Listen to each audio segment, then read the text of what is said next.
मैसूर नाम के एक छोटे से शहर में नंदिनी अपने परिवार के साथ रहा करती थी। नंदिनी के परिवार में उसके अलावा उसका कोई भाई बहन नहीं था। वे केवल अपनी माँ सरला और पिता मोहन के साथ रहा करती थी। नंदिनी का रंग थोड़ा सा सांवला था, लेकिन उसे कभी भी इस बात से फर्क नहीं पड़ता था। वो हमेशा ही खुश रहा करती थी और अपने हंसमुख स्वभाव से दूसरों को भी खुश रखती थी। दिन ऐसे ही बीत रहे थे। एक दिन नंदिनी के शहर में एक मेकअप कंपटीशन की अनाउंसमेंट होती है। जो भी लड़की मेकअप करना चाहती है या उसे अच्छा मेकअप करना आता है, वो 1 हफ्ते बाद होने वाले कंपटीशन में भाग ले सकती है और जीतने वाले को प्राइज में एक बहुत ही प्यारा गाउन मिलेगा। पार्टिसिपेट करने के लिए बोर्ड पर लगे हुए नंबर पर खुद को रजिस्टर करें। ना जाने क्यों, पर इस अनाउंसमेंट को सुनकर नंदिनी खुश हो जाती है और दौड़कर अपनी सहेली नेहा के पास जाती है। अरे क्या हो गया, क्यों इतना जोर से भागती आ रही है? सब ठीक तो है ना? हाँ, सब ठीक है, लेकिन तू मेरी एक बात सुन, मुझे शहर में होने वाले मेकअप कंपटीशन में पार्टिसिपेट करना है। अच्छा, ये तो अच्छी बात है, कर ले पार्टिसिपेट। अरे नहीं कर सकती ना? क्यों, दिक्कत क्या है? क्योंकि मुझे मेकअप करना नहीं आता। अब जब मुझे मेकअप करना ही नहीं आता तो मैं मेकअप कंपटीशन में भाग कैसे लूंगी? इसमें कौन सी बड़ी बात है, मैं हूँ ना, मुझे आता है मेकअप, मैं तुझे सिखाऊंगी। सच्ची? मुच्ची, चल अब जल्दी से कंपटीशन के लिए रजिस्ट्रेशन कर देते हैं। इसके बाद दोनों सहेली रजिस्ट्रेशन करके अपने अपने घर चली जाती है।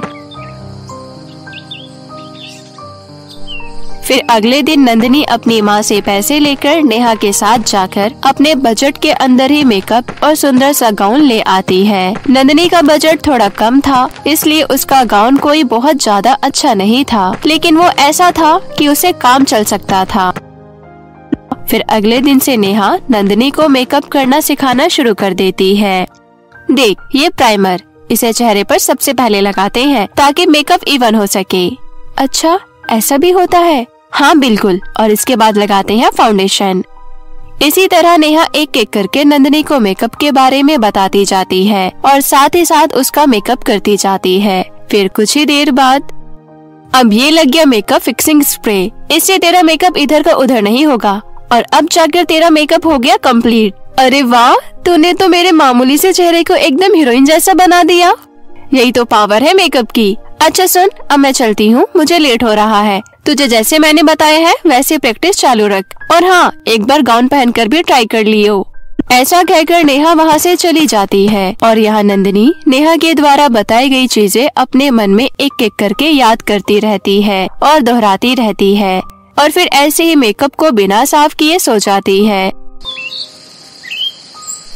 फिर जैसे ही नंदिनी सुबह उठती है तो देखती है कि उसके चेहरे पर काफी ज्यादा रेडनेस हो गई है और उसके चेहरे पर 4-5 दाने भी निकल आए हैं। ये कैसे हो गया? कल तक तो मेरा चेहरा बिल्कुल ठीक था, लेकिन आज फिर से ये हाल कैसे? इसके बाद नंदिनी जल्दी से नेहा को फोन करती है। नेहा जैसे ही आकर नंदिनी का चेहरा देखती है तो कहती है, नंदिनी, मुझे एक बात बता, तूने रात को सोने से पहले अपना मेकअप नहीं उतारा था क्या? नहीं, क्योंकि तूने मुझे ऐसा बताया ही नहीं। अरे बुद्धू, ये तो कॉमन सेंस वाली बात है। मेकअप लगाने के बाद उसे उतारना भी होता है। अगर तू इस तरह से मेकअप करके रात को सोएगी तो यही हाल होगा। यार, अब मैं क्या करूँ? मेकअप कंपटीशन को तो अब ज्यादा टाइम भी नहीं रह गया और अगर मेरा चेहरा इसी तरह से रहा तो मैं तो पार्टिसिपेट करने से पहले ही हार जाऊंगी। नहीं, ऐसा नहीं होगा। चल, हम कुछ जुगाड़ देखते हैं। इसके बाद नेहा इंटरनेट पर से अलग अलग चीजें देखकर नंदिनी के चेहरे पर लगाती है, पर इतनी जल्दी किसी भी चीज का कोई फर्क नहीं पड़ता और कंपटीशन वाले दिन भी नंदिनी के चेहरे पर वही दाग, रेडनेस और पिंपल रहते हैं और दूसरी तरफ नंदिनी के पास कोई खास सुंदर गाउन भी नहीं था और इन दोनों वजह से ही नंदिनी बुरी तरह हार जाती है, जिसका उसे बहुत ही ज्यादा अफसोस होता है और वो रोते रोते घर आ जाती है और अपने कमरे में आकर दरवाजा बंद कर लेती है। जिसके बाद नंदिनी की माँ परेशान होकर उसके कमरे के बाहर जाती है। अरे नंदिनी, इस तरीके से हार नहीं मानते, ये तो एक छोटा सा कंपटीशन था। मुझे पक्का पता है तुम आने वाले समय में बहुत अच्छा करोगी।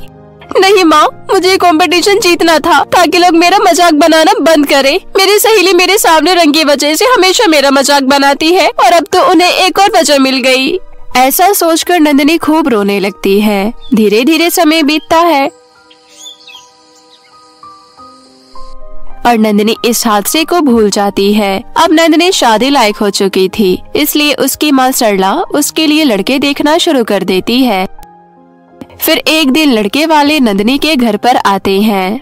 देखिए, हमें तो आपकी लड़की पसंद है और हमारी तरफ से इस रिश्ते के लिए हाँ है। देखिए, एक बार आप अपने लड़के से पूछ लीजिए, आखिर उसकी पसंद जानने भी तो जरूरी है। जी, मुझे भी नंदिनी पसंद है और मेरी तरफ से भी हाँ है। जी, मैं बस ये जानना चाहती थी कि आपको कहीं नंदिनी के सांवले रंग से कोई दिक्कत तो नहीं है ना? अरे, ये भी कैसे बातें कर रही हैं सरला जी? रंग में क्या रखा है? इंसान में गुण होने चाहिए और वो मुझे नंदिनी में साफ दिखाई दे रहे हैं। फिर इसी तरह नंदिनी और ऋषि का रिश्ता तय हो जाता है और कुछ ही महीनों में दोनों की धूमधाम से शादी हो जाती है और नंदिनी मनोरमा के घर में बहू बनकर आ जाती है। नंदिनी आते ही घर को संभाल लेती है और मनोरमा भी इसमें नंदिनी का पूरा साथ देती है। दिन ऐसे ही बीत रहे होते हैं कि तभी एक दिन नंदिनी के मोहल्ले में मेकअप कंपटीशन के अनाउंसमेंट होती है। इस अनाउंसमेंट को सुनकर नंदिनी को अपने बचपन की याद आ जाती है और फिर वो अपनी सासू माँ से इस बारे में बात करती है। ये तो बहुत अच्छी बात है बहू कि तुम कंपटीशन में पार्टिसिपेट करना चाहती हो। मेरी तरफ से ऑल द बेस्ट। मनोरमा ये सब कह रही होती है कि तभी वहाँ पर उसकी पड़ोसी मिसेज वर्मा आ जाती है। अरे मनोरमा, तू कहाँ अपनी बहू को इस मेकअप कंपटीशन में पार्टिसिपेट करा रही है? एक तो ना रंग ना सूरत और ऊपर से ना कोई मेकअप का एक्सपीरियंस। मेरी बहू तो प्रोफेशनल मेकअप आर्टिस्ट है, 1 मिनट में ही तेरी बहू को हरा देगी। वो तो कंपटीशन में ही देखेंगे। इसके बाद मिसेज वर्मा वहाँ से अपनी बहू को लेकर चली जाती है, लेकिन मिसेज वर्मा की बातें सुनकर नंदिनी का कॉन्फिडेंस लो हो जाता है, जिसे देखकर मनोरमा कहती है, बहू तू अपना कॉन्फिडेंस लूज मत कर, इस बार के कंपटीशन में तू ही जीतेगी। पर वो कैसे माँ जी? ना तो मेरे पास ढंग का मेकअप है और न ही एक अच्छा सा गाउन जो मैं कंपटीशन में पहन सकूं। इसके बाद मनोरमा बिना कुछ कहे अपनी बहू का हाथ पकड़कर अपने कमरे में ले जाती है और फिर अपनी अलमारी से एक आसमानी रंग का बहुत प्यारा सा गाउन निकालती है और उसी के साथ में एक छोटी सी मेकअप किट भी निकालकर नंदिनी को देते हुए कहती है, बहू ये रही वो मेकअप किट जिसे तू इस्तेमाल करेगी और वो ये गाउन जिसे पहनकर तू कंपटीशन में जाएगी। और हाँ, ये कोई मामूली मेकअप किट और गाउन नहीं है, ये दोनों ही जादुई है। मैंने एक बार बूढ़ी औरत की मदद की थी, उसी ने मुझे ये उपहार के रूप में दिए थे। अब तुम इन्हें अपने मेकअप कंपटीशन में इस्तेमाल करना, फिर देखना इसका जादू। इसके बाद नंदिनी ट्राई करने के लिए वो मेकअप रात के टाइम अपने कमरे में बैठकर लगा रही होती है कि तभी उसका पति ऋषि वहाँ आ जाता है और नंदिनी को उस मेकअप में देखकर वो हक्का बक्का रह जाता है और कहता है, क्या बात है नंदिनी, ये तुम ही हो ना? हाँ, लेकिन आप ऐसा क्यों कह रहे हैं? तुम सच में बहुत खूबसूरत लग रही हो, मेरी तो नजर ही नहीं हट रही है तुमसे। ऋषि के इस बात को सुनकर नंदिनी बहुत ही ज्यादा खुश हो जाती है